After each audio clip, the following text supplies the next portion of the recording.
तो चलिए आज बात करते हैं एक बहुत ही दिलचस्प किताब के बारे में।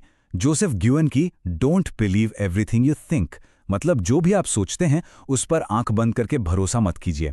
ये विश्लेषण इस बात की गहराई में जाएगा कि कैसे हमारी अपनी सोच ही हमारी परेशानियों की जड़ है और कैसे हम इससे बाहर निकल सकते हैं।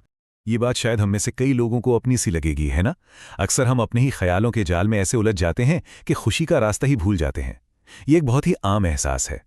हम अक्सर एक अजीब से मानसिक दुख के चक्कर में फंस जाते हैं और जानते हैं सबसे बड़ी गलती क्या करते हैं, हम इसकी वजह ही गलत समझ बैठते हैं। हमें लगता है कि बाहर की चीजें, बाहर के लोग हमें दुखी कर रहे हैं, पर क्या ये वाकई सच है?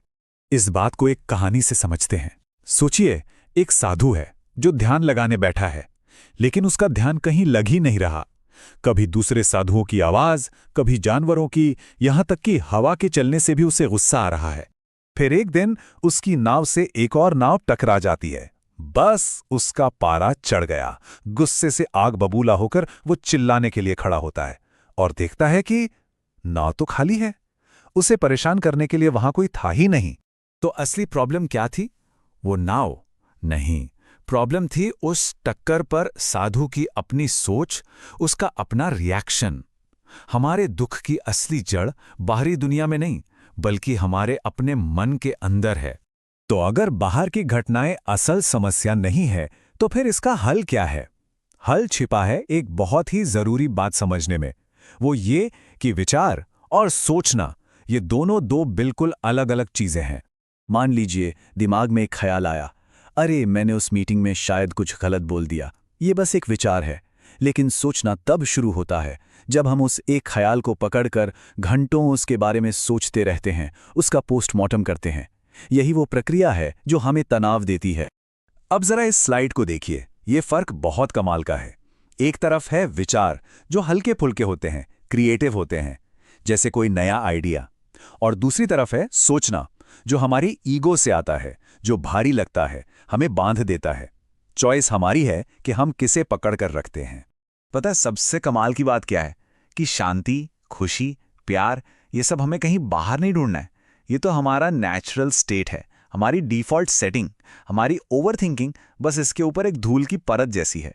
ठीक है, ये सब सुनने में तो बहुत अच्छा लगता है, पर इसे असल जिंदगी में, अपने रोज के काम के तनाव में कैसे लाएं? हम इस मानसिक शांति को कैसे पा सकते हैं? ये एनालॉजी बहुत पावरफुल है। सोचिए, आपका दिमाग गंदले पानी का एक कटोरा है। जब हम तनाव में होते हैं तो हम क्या करते हैं? हम उसे और हिलाते हैं, और ज़्यादा सोचकर उसे और गंदा कर देते हैं। करना बस इतना है कि रुक जाएं, उसे हिलाना बंद कर दें। गंदगी अपने आप नीचे बैठ जाएगी और पानी साफ हो जाएगा। अच्छा, एक बात सोचिए, उस समय के बारे में जब आप अपने काम में पूरी तरह से खोए हुए थे, जिसे हम फ्लो स्टेट भी कहते हैं। उस पल में क्या आप सच में कुछ सोच रहे थे? बिल्कुल नहीं। उस फ्लो स्टेट में दिमाग एकदम साफ होता है। हम सोच नहीं रहे होते, हम बस कर रहे होते हैं। हमारा सबसे बेहतरीन काम तभी होता है जब हमारा दिमाग शांत और साफ होता है। तो चलिए अब इस आइडिया को अपनी प्रोफेशनल लाइफ में लेकर चलते हैं। देखते हैं कि कैसे ये सिद्धांत हमें बेहतर फैसले लेने और बेहतर परफॉर्म करने में मदद कर सकता है। आइंस्टाइन की ये बात कितनी गहरी है। हम सब अपने वफादार नौकर यानी दिमाग और लॉजिक पर इतना निर्भर हो गए हैं कि हमने अपने पवित्र गिफ्ट यानी हमारी गट फीलिंग, हमारी सहज बुद्धि को नजरअंदाज कर दिया है। अब वक्त है अपने इस अंदरूनी जीपीएस पर भरोसा करने का। जापान में इसके लिए एक बहुत सुंदर शब्द है मुशिन, जिसका मतलब है नो माइंड या विचार मुक्त मन। ये वो स्टेट है जब कोई एथलीट या आर्टिस्ट बस परफॉर्म कर रहा होता है बिना सोचे। और ये सिर्फ उनके लिए नहीं है, हम भी अपने काम में इस अवस्था को पा सकते हैं। हम कोई भी काम दो तरह की एनर्जी से कर सकते हैं। एक है हताशा, जो डर से आती है, जो बोझ लगती है, और दूसरी है प्रेरणा, जो अंदर से आती है, जो हल्की और आनंददायक लगती है। न सोचने की अवस्था हमें इसी प्रेरणा से जोड़ती है। तो रोज की जिंदगी में इसे कैसे अपनाएं? बहुत आसान है। दिन की शुरुआत कुछ पल की शांति से करें। कोई बड़ा फैसला लेना हो तो डेटा के साथ साथ अपने गट फीलिंग की भी जरूर सुनें।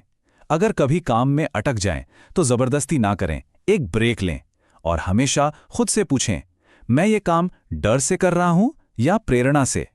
और आखिर में बस यही सवाल, जरा सोचिए, क्या कुछ नहीं हो सकता? क्या चमत्कार नहीं हो सकते?